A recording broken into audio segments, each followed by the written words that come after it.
এখানে ভোট করাতে হলে সিআরপিএফ বিএসএফ আনতে হয়, এখানে নেতাদের পাহারার জন্য সিআইএসএফ আনতে হয়।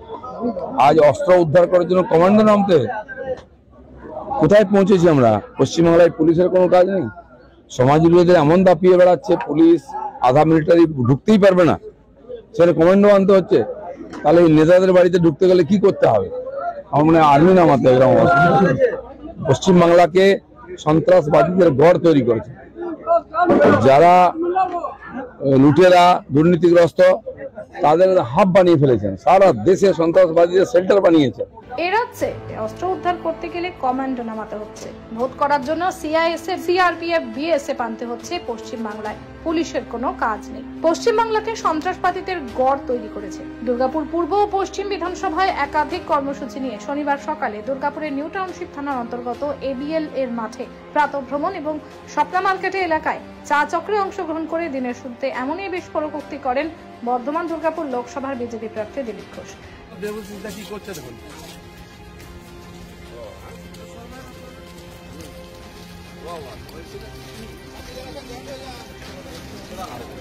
সাতাশ তারিখ সকালে দুর্গাপুরের নিউ টাউনশিপ থানার অন্তর্গত এবিএল মাঠে প্রাতঃভ্রমণ করে বেশ কিছুটা পায়ে হেঁটে এসে স্বপ্না মার্কেট এলাকায় চা চক্রে অংশগ্রহণ করে দিলীপ ঘোষ তৃণমূলকে আক্রমণ করে শেখ শাহজাহান ইস্যুতে বলেন, এ রাজ্যে ভোট করার জন্য সিআইএসএফ সিআরপিএফ বিএসএফ আনতে হচ্ছে, অস্ত্র উদ্ধার করতে গেলে কমান্ডো নামাতে হচ্ছে। পশ্চিমবাংলায় পুলিশের কোনো কাজ নেই, পশ্চিমবাংলাকে সন্ত্রাসবাদীদের গড় তৈরি করেছে। মমতা ব্যানার্জি বা টিএমসির অভিযোগ করা ছাড়া কিছু নেই, কারণ সব ঝুলির থেকে বিড়াল বেরিয়ে গেছে। আজকে ভাবুন আপনি, এখানে ভোট করাতে হলে সিআইএসএফ সিআরপিএফ বিএসএফ আনতে হয়, এখানে নেতাদের পাহারার জন্য সিআইএসএফ আনতে হয়। আজ অস্ত্র উদ্ধার করার জন্য কমান্ডো নামতে কোথায় পৌঁছেছি আমরা? পশ্চিমবাংলায় পুলিশের কোনো কাজ নেই, সমাজ বিরোধীদের এমন দাপিয়ে বেড়াচ্ছে, পুলিশ আধা মিলিটারি ঢুকতেই পারবে না, সেখানে কমান্ডো আনতে হচ্ছে। তাহলে এই নেতাদের বাড়িতে ঢুকতে গেলে কি করতে হবে? আমার মনে হয় আর্মি নামাতে এরকম অবস্থা। পশ্চিমবাংলাকে সন্ত্রাসবাদীদের গড় তৈরি করেছে, যারা লুটেরা দুর্নীতিগ্রস্ত তাদের হাব বানিয়ে ফেলেছেন, সারা দেশে সন্ত্রাসবাদীদের সেন্টার বানিয়েছে। আর কি বানাবেন? তারপরেও ক্ষমতায় থাকার ইচ্ছা পশ্চিমবাংলার মানুষ কত সহ্য করবে? এই শাহজাহান যখন সিপিএম এর ছিল তখন পিস্তল নিয়ে ঘুরতো, এখন AK-47 নিয়ে ঘুরছে। তারপরে এখন আবার বিদেশি অস্ত্র বেরোচ্ছে। সন্দেশখালী একটি বর্ডারের জায়গা, এখানে যদি অস্ত্র কারখানার আড়ত হয়, দেশবিরোধী গতিবিধি হয়, তাহলে ভারতের সুরক্ষা কোথায় আছে? কেন্দ্রীয় সরকারকে জরুরি ভিত্তিতে এই সমস্ত সার্চ করা উচিত।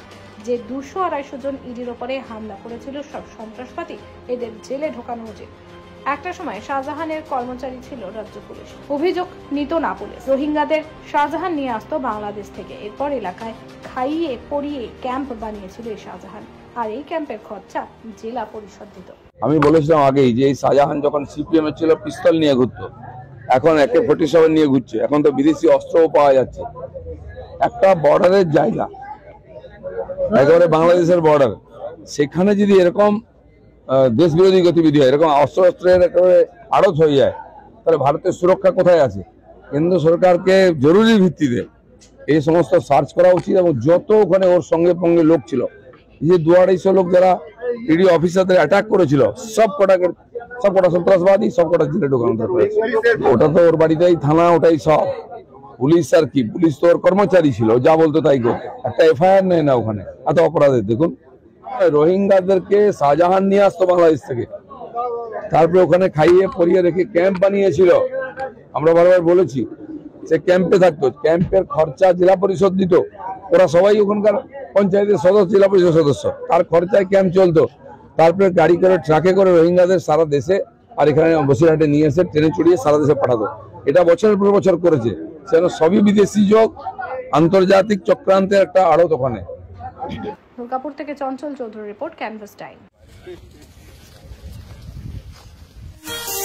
কাজের প্রেসার, চাইছেন একটু রিল্যাক্স, একদিনের উইকেন্ডে শহর থেকে দূরে কোথাও যেতে চাইছেন, কিন্তু যাবেন কোথায় ভেবে উঠতে পারছেন না। চলুন না ঘুরে আসি তারাপীঠ।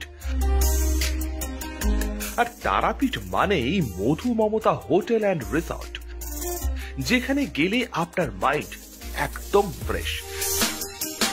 তাজা অক্সিজেন সাথে গ্রাম্য পরিবেশ আপনাকে হাতছানি দেবে। AC deluxe room, swimming pool, gymnasium, indoor games আর সাথে আপনার পছন্দের মতন ডিশ। এছাড়াও যে কোনো সামাজিক অনুষ্ঠানে আজই বুক করতে পারেন মধু মমতা হোটেল অ্যান্ড রিসর্টের ব্যাংকুয়েট হল। রাত জাগা তারাদের সাথে, পরিবার বা বন্ধু বান্ধবের সাথে আপনিও সময় কাটাতে পারেন হোটেলের লনে। তাই ভুলবেন না, তারাপীঠ মানে hotel Madhu Mamata and resort. ঠিকানা hotel Madhu Mamata and resort, Tarapith, Tarapith road, Indian oil petrol পাম্পের ঠিক বিপরীতেই, তারাপীঠ, বীরভূম। যোগাযোগ নম্বর 9775555599 অথবা 9002410083।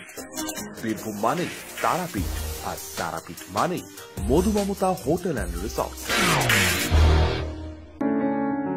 প্রিয়জনের অসুস্থতায় দিশাহীন, চিকিৎসার সঠিক দিশা পেতে ফোন করুন 7477716138, 7477717139 এই নম্বরে। শহর দুর্গাপুরে চিকিৎসার নতুন দিশা life care hospital. Life care takes care of your health. প্রবীণদের জন্য রয়েছে বিশেষ ছাড়। স্বাস্থ্য সাথী সহ সমস্ত মেডিক্লেম ইন্স্যুরেন্সের চট জলদি সমাধান। অভিজ্ঞ চিকিৎসক মন্ডলীর দ্বারা সঠিক রোগের নির্ধারণ ও চিকিৎসা। সিটি সেন্টারে ডক্টরস কলোনির পাশেই বর্তমানে শহরের চিকিৎসার অন্যতম epicentre life care hospital, passion for care and cure. সহজেই স্বাস্থ্যসাথী কার্ডের মাধ্যমে সুচিকিৎসার একমাত্র প্রতিষ্ঠান citizen hospital, Bidhannagar, Durgapur. Helpline number 9800897855। অ্যাপয়েন্টমেন্টের জন্য ফোন করুন 7477783932 কিংবা 9933475697 এই নম্বরে।